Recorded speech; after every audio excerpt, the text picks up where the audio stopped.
Hey guys, it's Carly from Poetry of Nice. Okay, so I figured I would do a really quick video for you guys and let you know a little bit more in depth about the worst eBay mistake that I have made so far in terms of just heartbreaking. I mentioned a couple of weeks ago in a sales update video that I had made a grave mistake with a pair of Converse that I had picked up from a church rummage sale. So essentially, this is what went down. I picked up the Converse that you can see here from a church rummage sale for 25 cents. They were grimy. You can see like chunks chipping off them there. You can kind of see like on the tongues there, they were all messed up. I thought absolutely nothing of them. I kind of threw them in my garage and I picked them up purely because they were a quarter and I kind of left them there. I almost put them in the Goodwill pile. I almost threw them away because they didn't fit me. And then eventually I was kind of going through some stuff and I was doing some listing one night and I thought, oh, heck, why not? I'm going to grab them. I'm going to photograph them nicely. I'm going to throw them up for 10 bucks because 10 bucks is 10 bucks. And we're trying to pay down some debt right now.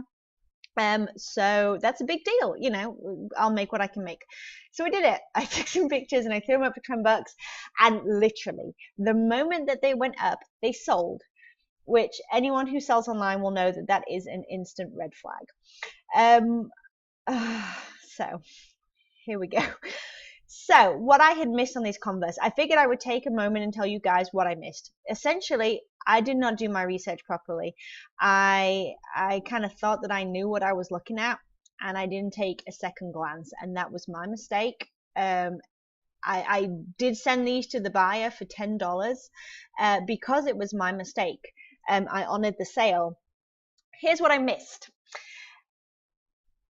Looking through here, I see some blue labels at the back. I thought nothing of this. I am not a sneakerhead. I actually am kind of getting into it now, ironically enough, because after the pain wore off of this entire thing, I got really interested in like what is it that makes these sneakers so special to people. It turns out they are vintage.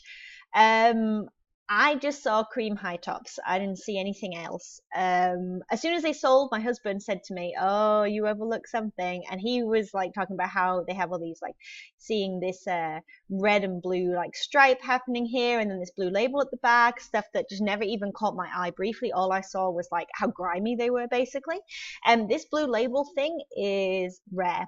I then kind of the insides were like all pretty much worn off, so I hadn't given them a really good look. I hadn't even bothered to photograph the inside. So when I went ahead and looked at the insides a little closer, I saw that they said made in USA, which again is a really good indicator that they are in fact a vintage item. So my husband took it upon himself to go ahead and search what would have been if I had not sold them for $9.99. Here we go. Let me show you some. This right here is the tip of the iceberg. So these true vintage Converse, blue label. These are black label ones. There's more blue label down here. You're going to start seeing like 243, 299. They took a best offer. They took a best offer. You're getting the picture. I saw a pair that looked just like mine, as in like super duper raggy and like worn down or whatever, and they sold for around the $300 mark. They were basically identical, even down to like the chipped plastic off of the side. Like these things were rough and they sold for about $300. So here's what I'm going to share with you guys. I had options, right? When people ask me about this, they ask me like, I had lots of different people weigh in because I went straight to the group that I'm on Facebook, International League of Thrifters. If you're not there, you should go check it out. It is awesome. The people are so nice and it's just like a wealth of information. Go check it out. I went there and I kind of just commiserations. I really needed other sellers. Like I swear, like I laugh about it now, but I felt so sick and I had so much adrenaline running through my body from like this potential money that I had missed. Again, we're paying down debt, and we need the money. It's anybody who works for the money usually needs the money, right? So it sucked. It really, really sucked to have lost potentially these $200 to $300. But here are my options. I could go ahead and honor the sale and sell it, send it to the buyer, which I did. And I was pretty sure at this point that they were another reseller because it was instantaneous, like I said, the sale. And I am suspicious of sniping software. But you know what? That's the game we play. I buy things from eBay from people for, next to nothing. I bought some glasses the other day and I paid like, oh gosh, I want to say like $12 for like 8 pairs of glasses, and within like 2 hours of receiving them I had listed and sold one for like $35, and then I just keep selling them now. So I did the same thing essentially, right? I bought something low and sold it high from a different seller. So that's the name of the game. So it's nothing to do with them, but man, I wish I had caught this one. Okay, I called eBay because I didn't really know what else to do and I wanted to know what my options were. They said that I could cancel the sale, and what I would have done is I would have contacted the buyer and said, I listed these for the wrong price. It's a clerical error. I'm going to cancel the sale. And I could have requested them to cancel the sale. And if they had done that, there'd be no defect. There'd be no issue whatsoever. I don't know why they would do that unless they were just a really nice person. If it was me, I'd be really irritated that I had gotten something for this price and been so excited, and then they had, again, name of the game, right?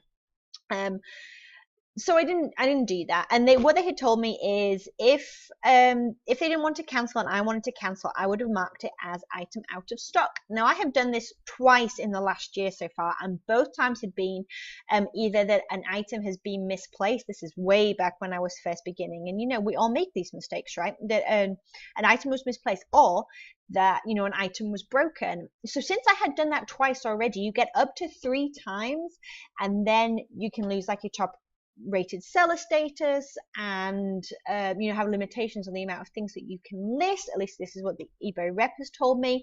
So that would have put me at 3. So what that would have done is it would put me in a really precarious situation.